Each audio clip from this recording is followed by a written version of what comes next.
Bueno, les voy a leer el capítulo 13 de la novela Viaje al centro de la Tierra.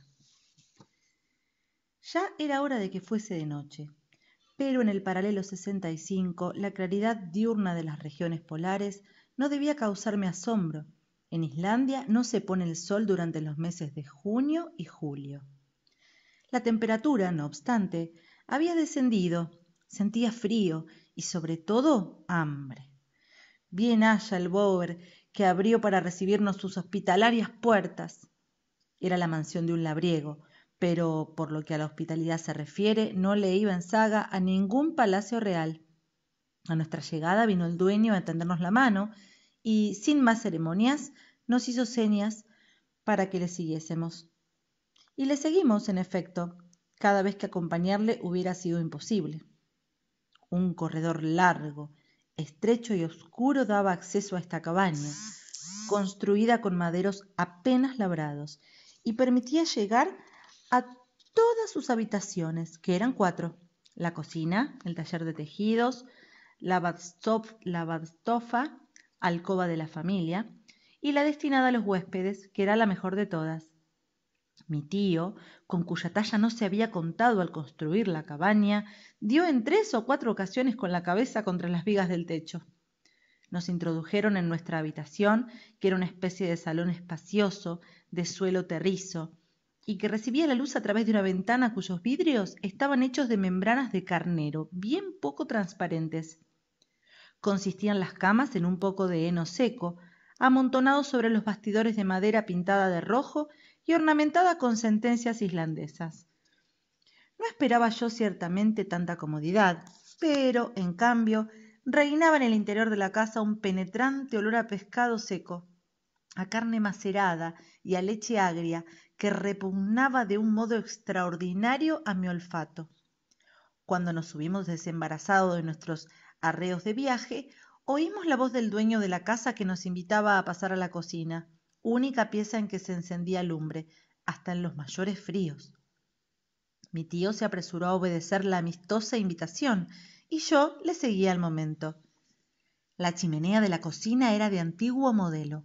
El hogar consistía en una piedra en el centro de la habitación, con un agujero en el techo por el cual se escapaba el humo.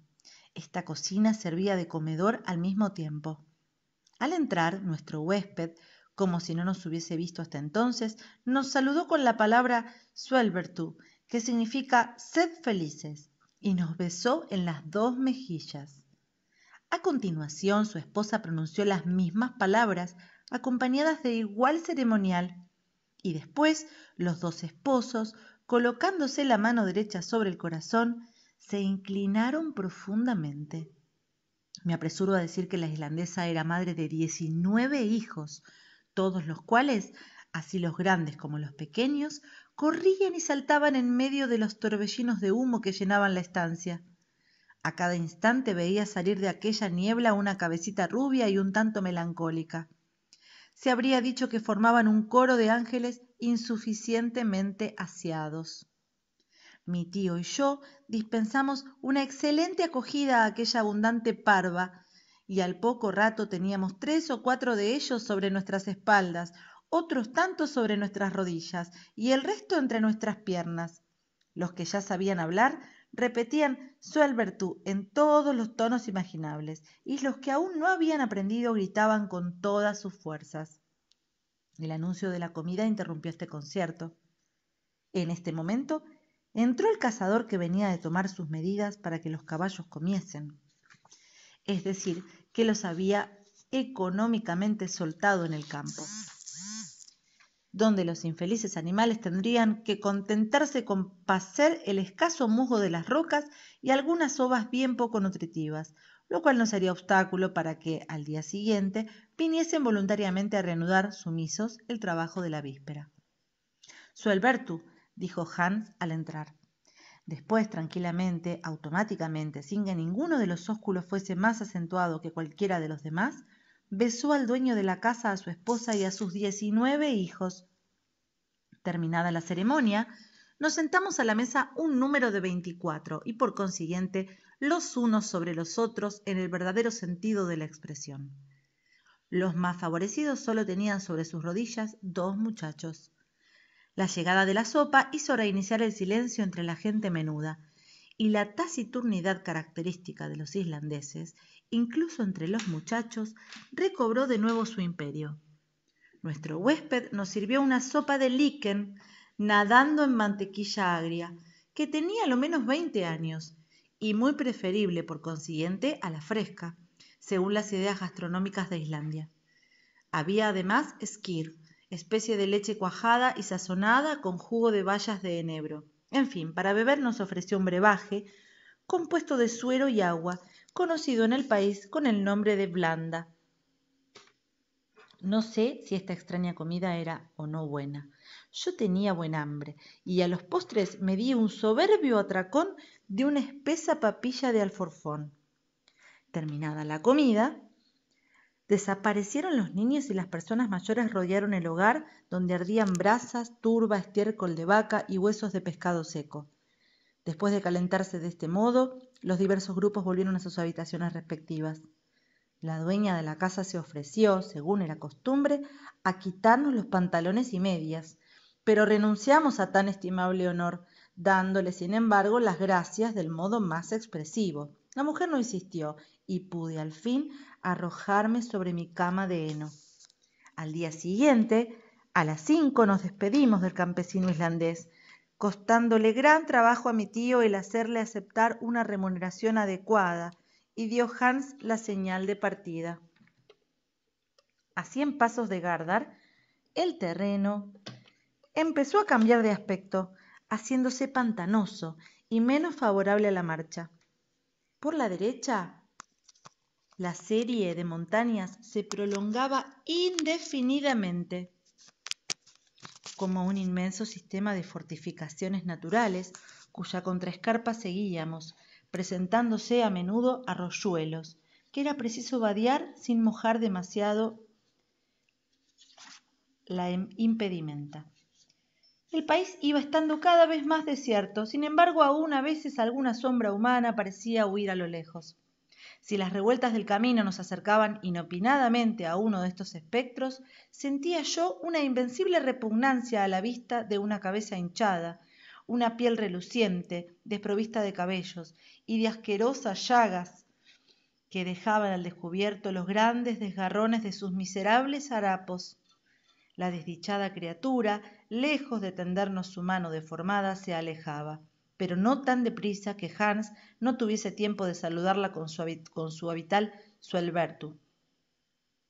Spetalsk, decía después. Un leproso, repetía mi tío. Tan solo la palabra produce de por sí un efecto repulsivo. Esta horrible afección de la lepra es bastante común en Islandia. No es contagiosa, pero sí hereditaria, y por eso a estos desgraciados les está casarse. Estas apariciones no eran las más a propósito para alegrar el paisaje, cuya tristeza se hacía más profunda a cada instante. Los últimos copetes de hierba acababan de morir debajo de nuestros pies. No se veía ni un árbol, pues ni merecían tal nombre algunos abedules enanos que más parecían malezas. Aparte de algunos caballos que erraban por las tristes llanuras abandonados por sus amos que no los podían mantener, tampoco se veían animales.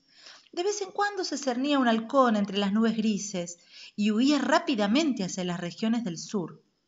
Yo me dejé arrastrar por la melancolía de aquella naturaleza salvaje y mis recuerdos me condujeron a mi país natal. Hubo después que cruzar algunos pequeños fiordos que carecían de importancia. Y por último, un verdadero golfo, la marea, parada a la sazón, nos permitió pasarlo y llegar al caserío de Alfanes, 1 milla más allá. Al anochecer, después de haber vadeado 2 ríos donde abundaban las truchas y los sollos, el Alfa y el Eta, nos vimos precisados a hacer noche en una casucha ruinosa y abandonada, digna de estar habitada por todos los duendes y espíritus de la mitología escandinava. Sin duda alguna, el genio del frío había fijado en él su residencia, pues hizo de las suyas toda la noche. Durante la jornada inmediata no ocurrió ningún incidente especial, Siempre el mismo terreno pantanoso, la misma fisonomía triste, la misma uniformidad. Al llegar la noche habíamos recorrido la mitad de la distancia total y pernoctamos en el anejo de Creosote. El 10 de junio recorrimos 1 milla, sobre poco más o menos, por un terreno de lava. Esta disposición del suelo se llama en el país Round. La lava arrugada de la superficie afectaba la forma de calabrotes, unas veces prolongados, otras veces adujados. De las montañas vecinas descendían inmensas corrientes, ya solidificadas, de lava, procedente de volcanes actualmente apagados, pero cuya violencia pasada pregonaban estos vestigios. Esto no obstante, los humos de algunos manantiales calientes se elevaban de distancia a distancia. Nos faltaba el tiempo para observar estos fenómenos.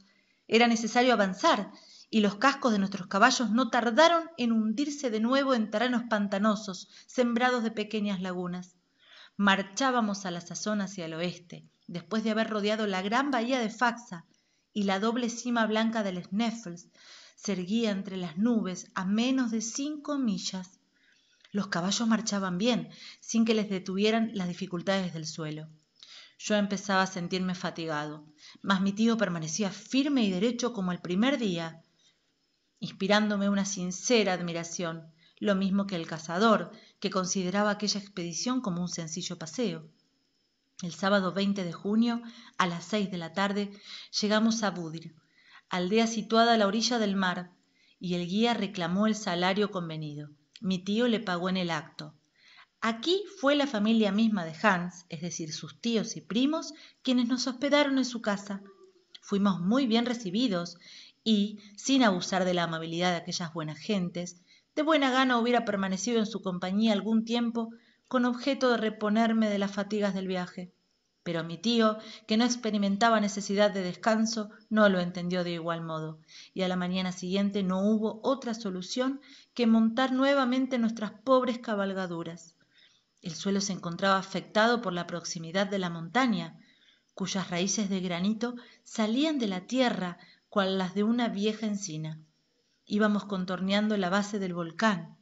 El profesor no le perdía de vista, gesticulaba sin cesar y parecía desafiarle y decirle: «He aquí el gigante que voy a sojuzgar». Por fin, después de 24 horas de marcha, se detuvieron espontáneamente los caballos a la puerta de la rectoría de Stapi. Bueno, con esto vemos que seguían la marcha.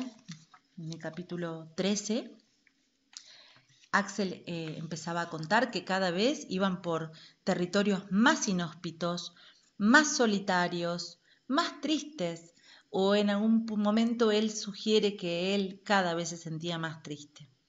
Casi no se cruzaban con nadie, excepto en el caso de esa persona que Hans les comentó que tenía lepra.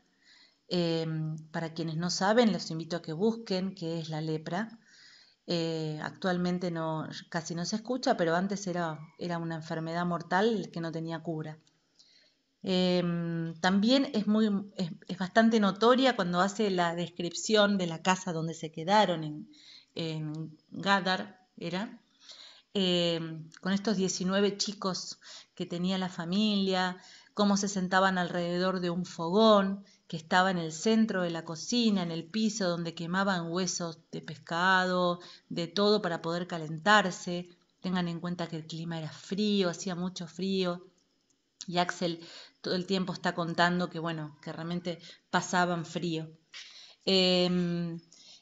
Bueno, ahora el día lunes, en la clase que vamos a tener, vamos a comentar los aspectos más importantes de este capítulo.